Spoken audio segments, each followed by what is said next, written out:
All right, I'm going to try this again. Welcome to welcome to One Colored. I'm Kevin Metcalf. I'm going to go over what I talked about last time because we're going to get into the science area. We did a bit of philosophy, just light philosophy. And now we're going to get into some scientific ideas. Again, this is based on the framework of what I call the big idea, the idea that either God is real or God is not real. And how I think that it impacts so much of what we think about and talk about, and vice versa, if people have the courage to even talk about it, which isn't often. But unfortunately, whether you talk about it or not, it impacts your life, whether you're in school, politics, and regular society. These ideas, I think, impact almost every aspect of your life. So it would be nice to know, at least for me, what's at the bottom of these ideas. And I think you see the same thing in science. People start out with a presupposition, either God is real or God is not real. And they begin to build their worldview from that point.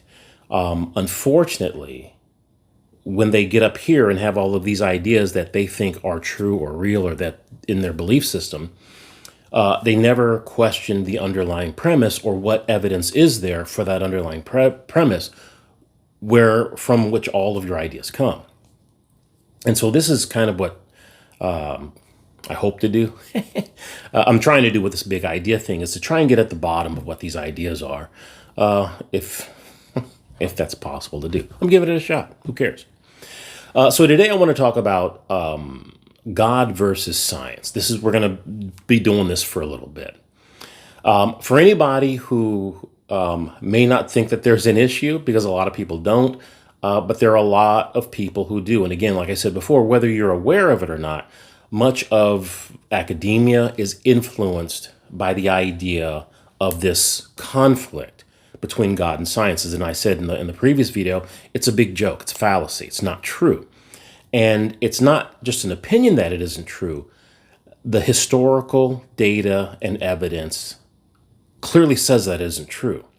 And so the question that we're going to get to down the road is, why would it be seen by many that there's some sort of a conflict between science and God? People say religion, but instead of saying science and religion, I'm going to try and stick to science and God, because I think religion, just the whole idea of religion, I think it's misperceived. I think religion is much more than what people think it is. Or to say it differently, people who don't think that they're religious, I think are incredibly religious, or at least they behave as if they're in some kind of a religion. And I think you'll see here in the example that I'm going to give. But just to establish the idea that there is this schism from some people, and not all, I want to make that clear. When I start giving these perspectives of certain people, I don't want to give you the impression that everybody's like this. As with anything, everything goes in some sort of a scale. Do you have people who are barely involved at all to the very extreme in any, idea? Typically, what we're going to be talking about are those who are on the extreme.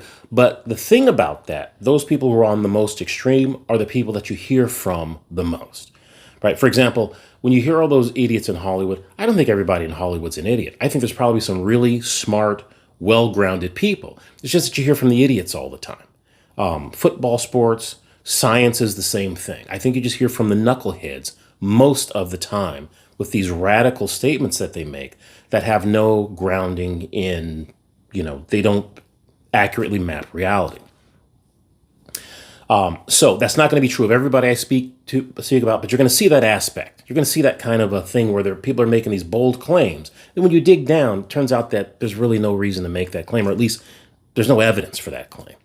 And here's a perfect example. Michael Weinberg, he's a physicist. He has a Nobel Prize in physics. And this is what he says about this schism between science and God. And he would be on the extreme side, at least if you go by this quote. He says, the world needs to wake up from the long nightmare of religion. And I would substitute God in there. Anything we scientists can do to weaken the hold of religion should be done. and may in fact be our greatest contribution to civilization. Here's why I make that distinction between God and religion. That sounds like a religious statement. That is not a scientific statement. At least it doesn't seem like that to me. It seems like, and this is what happens, in my opinion, when we become a fundamentalist in any world of view, in any world thought, political, philosophical, theological, anytime you become a fundamentalist, you get this idea in your head that everybody has to think like you do. It's not that just it seems like this to me. No. You get to this fundamentalist thing where it's my job to change the way everybody thinks, and they have to think the way I do, otherwise they're wrong. That's an extremist fundamentalist position, and doesn't seem to me a scientific one, because there's absolutely no evidence for this. Or at least, if you look at all of the evidence, this couldn't be further from the truth. But that's kind of the idea that's shared by a lot of different people in the scientific community. There's no room for God, no room for religion. One of the ways they use, or the people who push this idea, are used to keep out others who don't share their naturalistic, scientismist, and I'll define what scientism is. Scientism is the idea that the only way you can know anything is through, science. Everything's material, just matter, energy, time, space. Everything's material, and the only way you can have knowledge of anything is through some scientific process, strictly known scientific process, as they determine it. They usually presuppose, again, not prove, but presuppose naturalism or materialism as the basis for all of their ideas. But one of the ways that they use to push back or eliminate or get rid of people who disagree with those views is the idea of consensus. That was something I also talked about last week. And probably a more fuller explanation of why consensus is a bad idea is because basically the idea of consensus is there's more people who believe A than there are who believe B. Therefore, A is correct or A is true. So what consensus tries to do is make the equivocation between there are more people who believe a thing and therefore it's objectively true. And there's absolutely no way you can do that, especially scientifically. It's just a bad, fallacious argument. It's a bad way to think. Unfortunately, that's how many scientists do that. Politics, that's kind of what you have to do. But I think even in politics, most people go, hey, just because, this group won, had the most people, doesn't mean they're right. So it's a bad idea, in my opinion, in any realm. The idea that if there's more people who believe this, therefore it's true. It doesn't mean that maybe we want to investigate it, maybe put, the appropriate amount of resources towards it, give it its due regard. But to take it as far as the other position that has a minority view, we don't even want to consider it, and we don't even want them to be heard. We're going to lock them out. That's a fundamentalist point of view. That's a religious fundamentalist idea. That is not a scientific idea. So that's the problem with consensus. And I'm going to show you both. I'm going to show you in this next video, or what I'm going to show you now in the next video. I'm going to show you in this presentation both the idea of some scientists pushing a conflict between God and science, and also using consensus in a very subtle way to promote that same idea. So this is going to be one of my favorite people to do this with is Neil DeGrasse Tyson. I'm just going to call him Tyson. You only get two names. Pick two names, and I'm going to call you one of those two names. Or I'll call you I'm not going to give you three names. It takes too long. So Neil Tyson is a very popular, in some circles, scientist. He was a very great scientist by all accounts, but now he's more of a populator. He gives speeches and talks on YouTube. He's a very popular person, seems to like the attention. Nothing wrong with that. But oftentimes the talks he's give, or at least some of the ones that I've seen, he makes statements that make absolutely no sense or are very misleading and obviously so. And I just wonder if regular scientists see some of the things that he say, even scientists who are materialists or naturalists. Here's some of the things he say and cringe. I think they do. Because some of the things he says are cringeworthy. Or at least, listen, if a dumb guy like me can see through them, I can't imagine that quote-unquote intelligent people find these things convincing, although maybe I'm wrong. So here's Neil deGrasse Tyson, and he's given a speech. I don't know where it is, but I'll put the link in, and you can see the whole thing. It's about 11 minutes long. And he's basically making the claim that, well, I'll let you hear it. You can hear it the way I heard it. So here's the first claim, and he's just talking to the atheists. Normally, I don't go here, because I just like talking about astrophysics.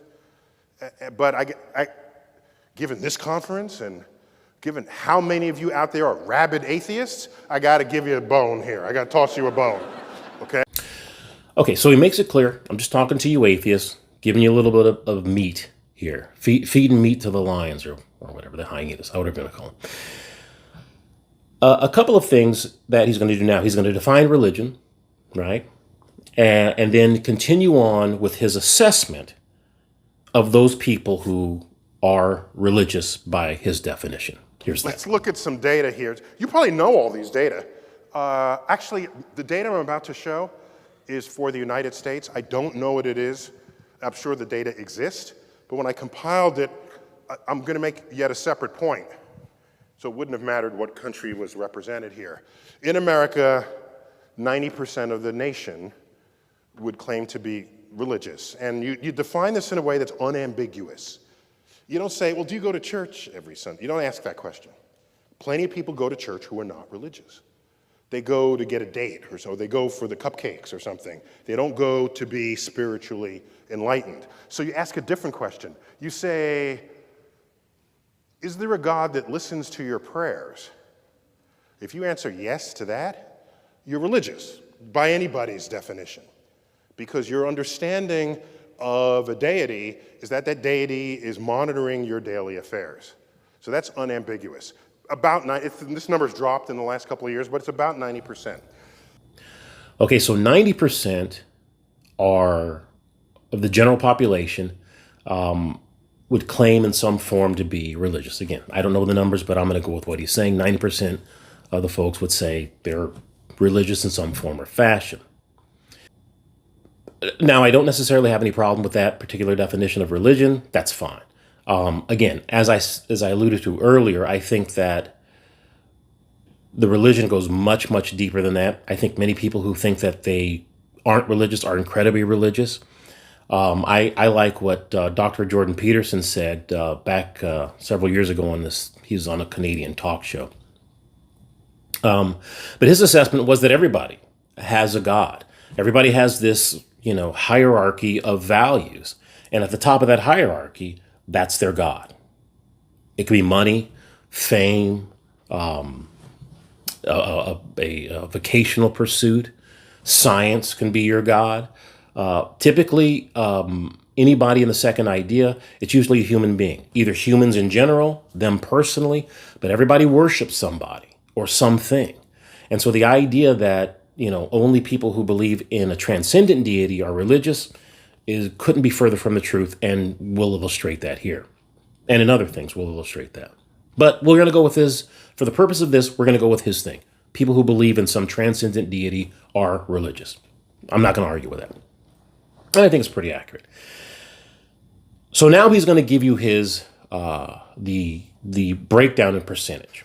Turns out if you go to college and get an advanced degree, a master's or a doctorate, where these are degrees where you actually question the state of existing knowledge. The undergraduate degree doesn't really do that. You're learning from textbooks that are written by somebody else. Your doctrines are already there.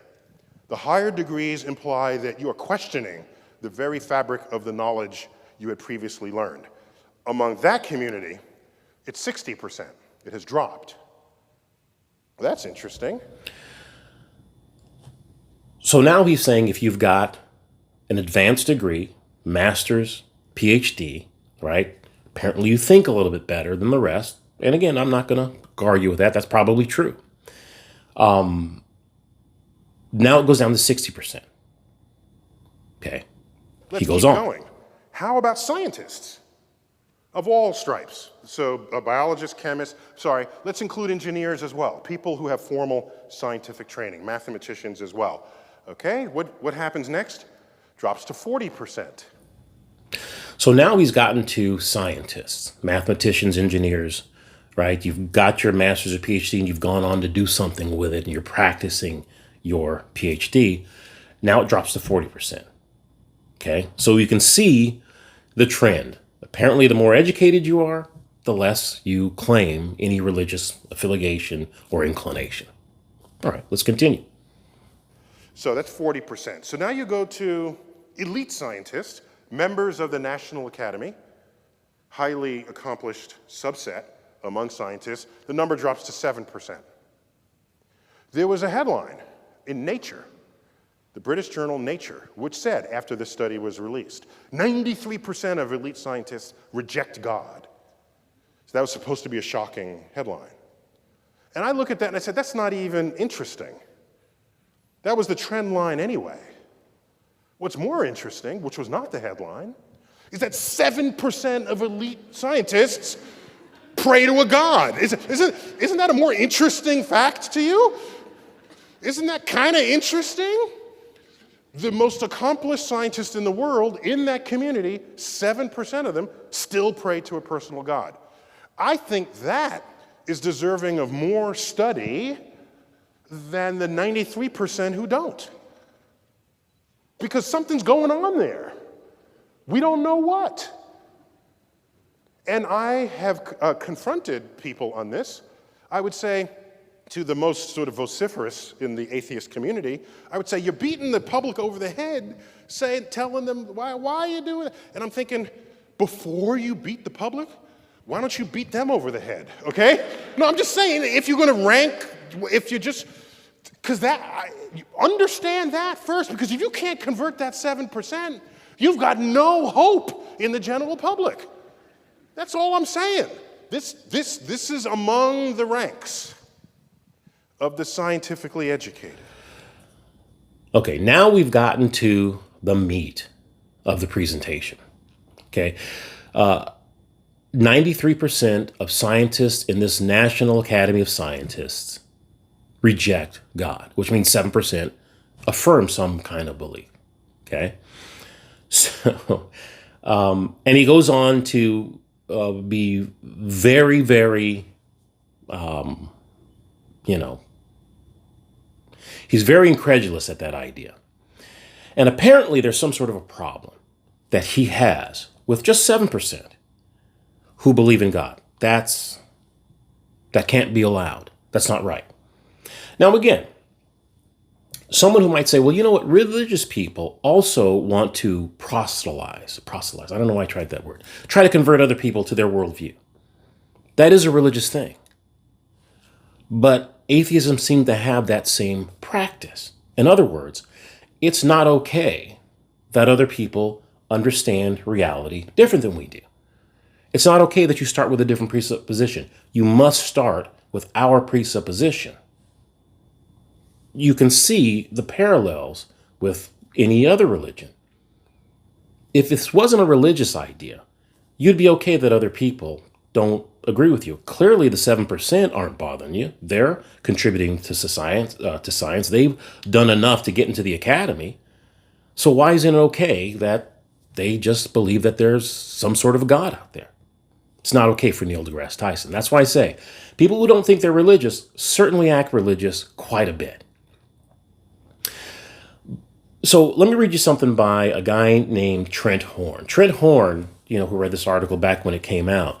Trent Horn is a Catholic apologist. He's an apologist for the Catholic religion. Very popular guy. I've got problems with some of his philosophy, but who cares?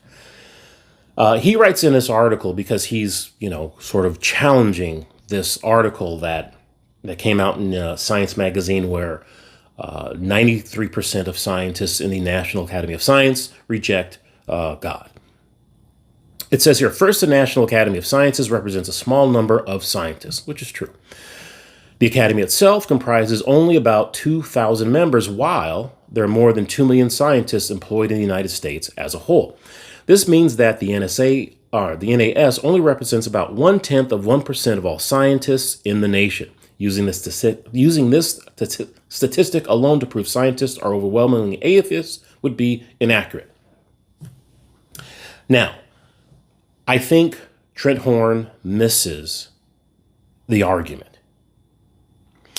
Now, he's rebutting the article. And so in the article, he's correct. Okay. But that's not the argument that I don't know if he's a doctor, Neil Tyson is making. He's making a different argument. He's not necessarily saying that the 93%, because there's 93% and the 7% are wrong. He's not necessarily making that argument, although that consensus argument is underlying it. He's making a different argument. It's an elitism argument. He's saying that the smarter you are, the less likely you are to believe in God. In other words, the people who believe in God, there must be something wrong with them. And I think he even goes to allude to that in this particular video. There's some problem with you. Why would he come to that conclusion? Is there evidence that proves God doesn't exist? Not even close. As a matter of fact, as we're going to see, the vast majority of the evidence from science, philosophy, psychology indicate that God is real. It points directly to the first idea. But again, I got to show my work on that in later videos. But why would he then have that complaint or this idea that not only more believe in this National Academy of Sciences, but that because there's 93% to the 7%, that it's the 93% that have to fix the 7%. Why couldn't it be the other way around? Because now he's buying into this fallacious consensus argument. More people believe A, therefore it's true. And evidence really doesn't have to be a part of it. That's why, in my opinion, this isn't at least the 11 minutes here. Now, maybe he goes on to do diagrams and scientific essays. I don't know. I don't know what happens. I'm just looking at this first 11 minutes, so I don't want to mischaracterize it. Look at it for yourself, and if there's something in total, you can see the whole thing. But this first 11 minutes, it's pure religion. It's pure, secular, atheist, religious preaching. You can go to any church, well, not any church, but you can go to many churches throughout the country who profess a belief in God, and you'll hear the same exact presentation. Not the exact presentation, but the same kind of presentation. You're getting your group going, telling them what's going on, and encouraging them that you're right and everybody else is wrong. It happens in every church. And this is, in my opinion, parallel to anything going on in any religious community. We've got to go get them because they don't agree with us. So we got to go fix them. That's what religions do. So we know that the consensus argument doesn't work.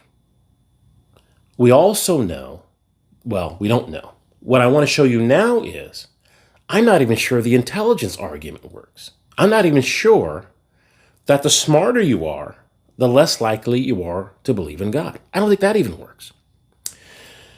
This is from a guy named John Lennox. John Lennox is a brilliant mathematician. He does speeches. He's a professed Christian, does a lot of debates with non-Christians, and has written several books. And this is from a book. It's actually not from a book. Well, maybe he's done it in both.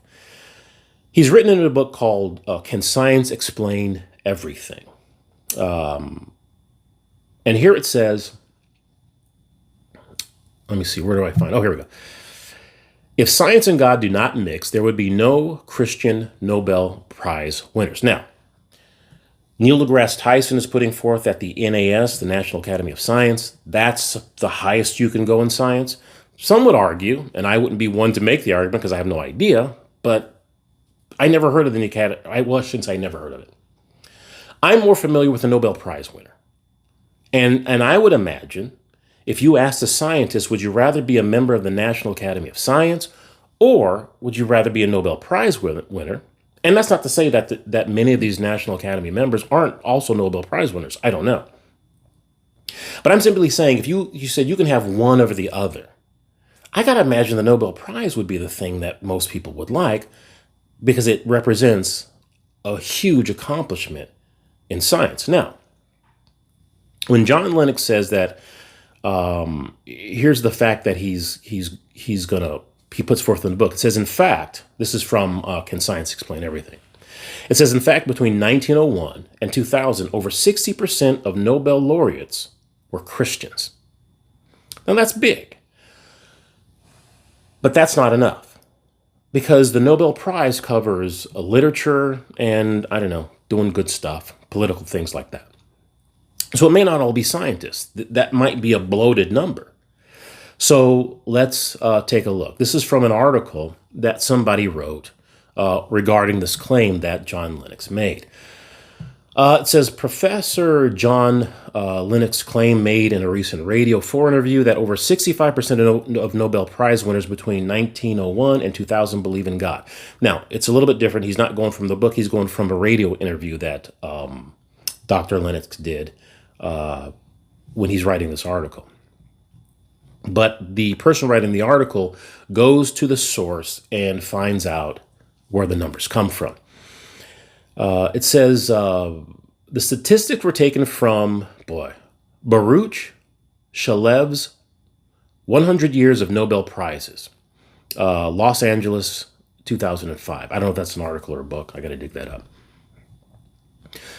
But it says, in far from being overstated, the number of theists are somebody who believes in one God, kind of, I think that would be Jews, Muslims, Christians, that kind of thing.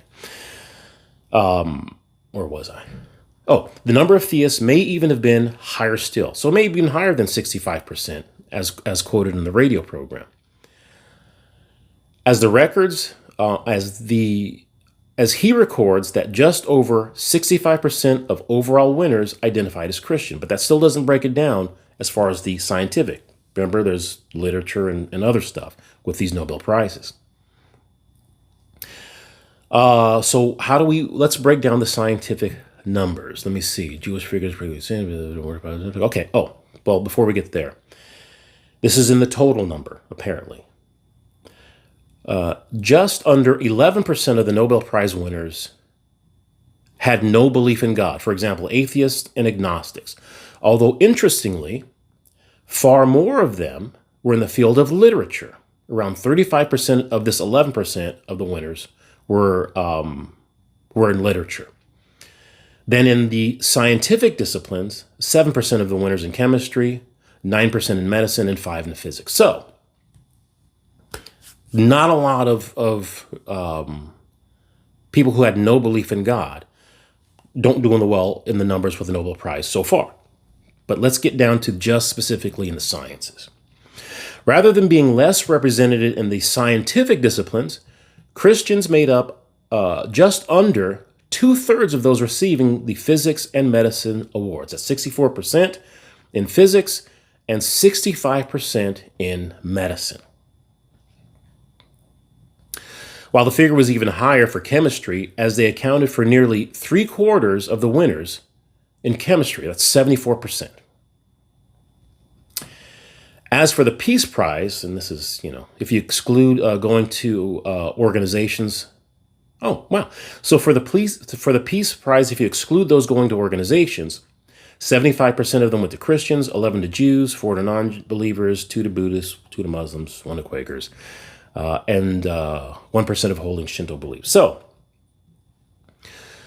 just overall, 11% of the winners, according to Shalev's 100 Years of Nobel Prizes, you can look it up for yourself, Los Angeles, I don't know if it's Los Angeles Times, but it just says Los Angeles 2005. Only 11% of Nobel Prize winners profess no belief in God. And when you get down to the science, Christians do pretty good. 64% in physics, 65% in medicine, and 74% in chemistry.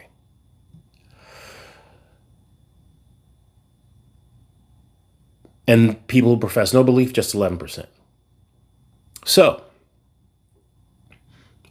I'm not saying this concludes one way or the other with regard to the intelligence level and belief in God. What I will say is Neil Tyson's presentation might be totally false. It seems to be, I don't know how you can take it seriously. From the NAS, it sounds good. If you go by Nobel Prizes, not even his, if you're really smart, you don't believe in God argument works at all. So, why do I bring this up? Because there are certain people who have a problem with the idea of God, who are hell-bent, I guess if you can say that, are hell-bent on attacking, misrepresenting, pushing out the idea of God in science. And what you're going to find out, if you don't already know it, it's the Christian God, the theist God, that is the very foundation of science as we know it today. Now, for those of you who think that that's a bold claim, you're going to find out everybody who's ever studied it knows that's the truth. So if you don't know about it, it's because somebody's been hiding it from you. And the question we want to get to is, why would they hide something that's obviously true? So, I want to end with just one footnote. This is, again, we're going back to the idea of consensus. This is from a Dr. Jorge Barrio. He's a PhD. What is his name? He's a molecular and medical pharmacology from UCLA. And this is what Jose Barrio says. I recently reviewed a lecture on science, politics, and consensus that Michael Crichton, a physician, producer, and writer, gave at the California Institute of Technology in Pasadena, California on January 17th, 2003. Michael Crichton, I think he's passed now.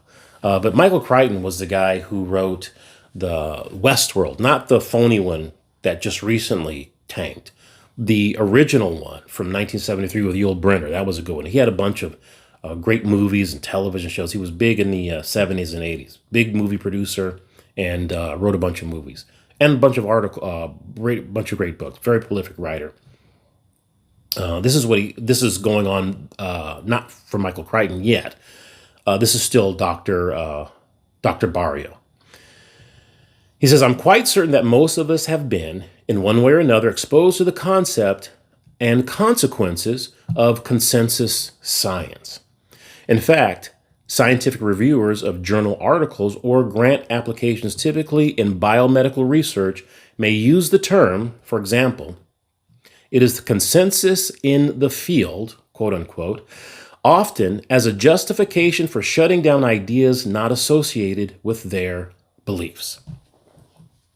So again, this idea that, using this consensus as a bullying tactic, as a cudgel to beat down other people who disagree with your beliefs, not facts, but your beliefs, seems to be a common thing in science in general, and it has no place in science.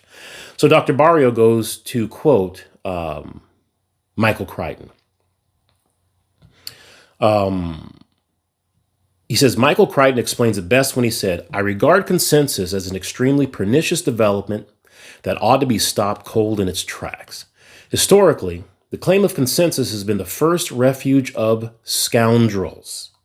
Neil deGrasse Tyson. It's a way to avoid debate by claiming that the matter is already settled. When you hear the consensus of science agrees on something or other, reach for your wallet because you're being had. And he continues, let's be clear. The work of science has nothing whatever to do with consensus. And remember, Michael Crichton, he was a doctor himself. Consensus is the business of politics. Science, on the contrary, requires only one investigator who happens to be right, which means that he or she has the results that are verifiable by reference to the real world. So consensus has nothing to do with how many people believe one thing over how many people believe another thing. Michael Crichton only says you need one person to believe the right thing. The question isn't how many people believe a thing or another thing. The question is whose ideas? The question is whose ideas better map reality? Because that's what you're looking for. What ideas accurately map this subjective reality that we're trying to understand, not who's more popular. And that's what Neil deGrasse is trying to push. Popular means right. And that's not a scientific idea. It's a political idea. And well, I'm not going to tell you what. There's got to be good politicians, so I don't want to do that one. Michael Crichton finalizes. He finishes by saying this. In science, consensus is irrelevant. What are relevant are reproducible results. The greatest scientists in history are great precisely because they broke with consensus. There's no such thing as a consensus science. There's no such thing as consensus science. If it's consensus, then it isn't science. If it's science, then it isn't consensus, period. I like that. I think that's a perfect way to end. So just so you know, one, there is this tension between the idea of God somehow not being involved with science. There's a conflict, and there are many people who hate that. Okay, but that's not a scientific idea. As you will see, if you haven't already been, this is just one example. You can believe in God, not believe in God, doesn't seem to stop you from engaging in scientific endeavor and inquiry. Doesn't seem to have any effect whatsoever. So again, the question becomes, why are people like Neil deGrasse Tyson so antagonistic towards people who believe in God? And Michael Crichton isn't the only one. I read you in the beginning, Steven Weinberg. Steven Weinberg thinks it's a crusade, that the most noble thing a scientist can do is to get rid of the idea of God. Why? Doesn't seem to be a problem. Nobel Prize doesn't have a problem with it. I mean, the Nobel Association, I don't know what you call it, the Association of Nobel, because I would never get one. So I don't see what the problem is. But there clearly is a group of scientists who are incredibly antagonistic towards God and science. And I think it's because, well, we'll get into that in another cast. But I'm going to end with this. This is from philosopher Jean-Francois Revel, and this alludes to what I think the underlying problem of all of these things are: philosophy, science, you name it. Revel says, the fact is that we do not use our minds to seek out the truth or establish particular facts with absolute certainty. Above all, and in the great majority, if not in the totality of cases, we use our intellectual faculties to protect our convictions, interests, and interpretations that are especially dear to us. I think that's at the bottom of this phony idea that there's a conflict. I think people like Neil deGrasse Tyson, I think people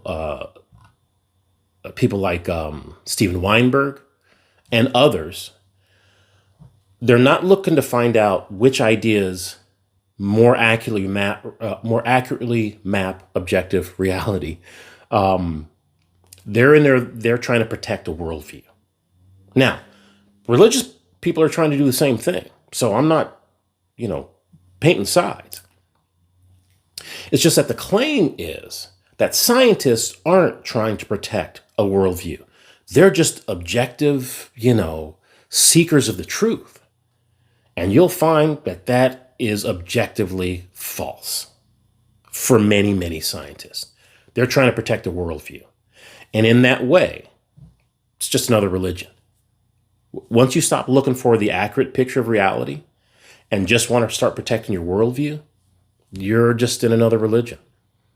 And I think more people than would ever imagine are religious. It's just they don't know what their religion is, and they don't even know who their God is. But when you see how they act, they are 100% religious. All right, that's enough. That's enough out of me. I'm going to leave you with something that somebody sent me, if I can find it. This is something somebody sent me. It's about, look, if you're still, locked down and masking up and trusting the vaccines, God bless you. It's gotten a little crazy, in my opinion. I don't think that a lot of this has anything to do with people's health. I don't think it has to do with people's health at all. I was like everybody else in the beginning. I didn't know what it was. I was scared. I was worried. But after a few months, it seemed pretty clear that there's just a very, very small segment of the population who have to worry about this. And so I don't understand why the rest of the world, the 99% of the population, who apparently this isn't going to affect very bad, if at all, are subject to these draconian policies, these authoritarian rules. It just doesn't make sense to me, but that's just me. This is something that kind of looks at that in a bit of a humorous way. So thanks for tuning in. Like, subscribe, do all of those things. Put me in your comments. And I'll be back next week with another input of Uncolored. Again, I'm Kevin Metcalf. Enjoy your week, and yeah, that's enough. Excuse me. Gonna need to see your proof of vaccination. Oh. We got the new mandate going on. Right. Sorry. I have the app. Oh, Moderna, huh? Heard that one knocks you on your ass. I got the Pfizer. Oh, you're a Pfizer guy. I hear Moderna's better, but not gonna judge. The new normal. Have a good one. Have a good one. Vaccine passport? Yeah, but I need proof of at least 10 booster shots.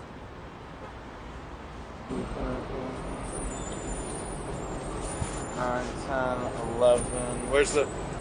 Okay, AIDS vaccine passport. I'm gonna need to see an allergy test. Lyme disease. Chickenpox. H1N1. Rabies tag. H1N2. All right, proof of the herpes vaccine. And what about the herpes booster? I literally got it like 10 minutes ago. Let's see it. All right, hand, foot, and mouth disease. H1N5. Prostate exam. Whooping cough. I'm gonna need your Netflix password. HPV. I actually have HPV. I need proof to show solidarity to the HPV community. I'm gonna need to see your Blockbuster card. Tetanus. Negative test for the Black Plague. Tetanus booster. I don't have it. I'll give it to you now. Proof of political party.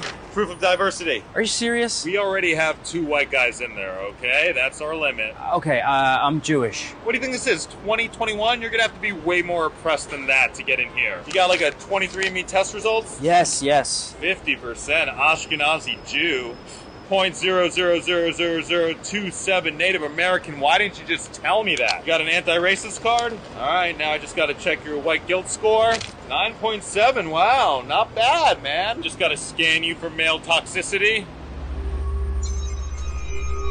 Okay, quick set of questions. Would you have sex with a trans woman? Yes. Can men have babies? Yes. Do all lives matter? Yeah. No. Quote from Broad City to prove you can hang with gay people. Yes, Queen. I'm sorry? Yes. No, that's better. How many statues have you toppled this month? 9. You support the police? No. Are all Trump supporters racist? Yes. How many abortions have you paid for? 5. I'm gonna need to see your punch card. All right, 4 more and your 10th one's free. How many people have you canceled this month? 18, 19, including my grandmother. Racist? No, she still likes Louis C.K. Ooh, even worse. Ever been Me Too'd? No. Me 3'd? No. Me 4'd? No. Me 7'd? Me 69'd? I need proof of a black friend. Okay, how many pronouns are there? 92,627. All right, and finally, I need you to recite the full sexuality acronym. LGBTQIAONMPZ / question mark, greater than sign, less than sign, squiggly mark, a peace sign, at sign, hammer and sickle, poop emoji, and symbol for titanium. All right, just put your mask on and show them your receipt. I actually lost the receipt, so... How are we supposed to give you your laundry if you don't have the receipt?